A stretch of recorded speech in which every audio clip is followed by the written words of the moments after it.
At the end of 2015, more than 65 million people were displaced worldwide, over half of them children.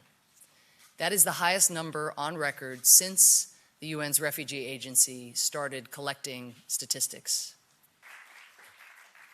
Thank you, Nancy, for that generous introduction. And in recognition of the urgent need for all countries to do more, President Obama is convening a refugee summit in September at the UN General Assembly. The purpose of this summit is to rally countries around three major lines of effort.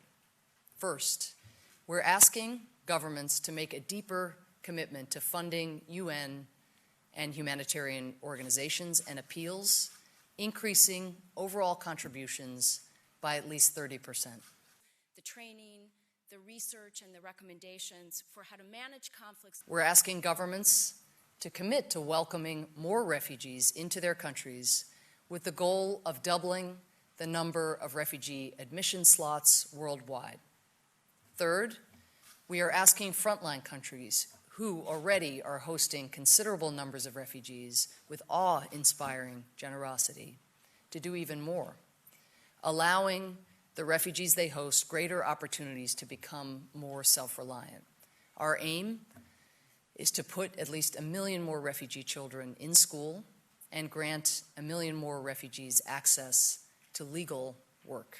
1 million people are displaced by violent conflict, both as refugees. We are the leading donor of humanitarian aid, contributing more than $5.1 billion for the Syrian conflict alone, and we will continue to provide robust support.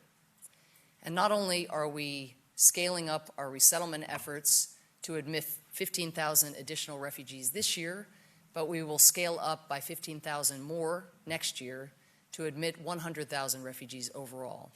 That's a 40% increase in just 2 years.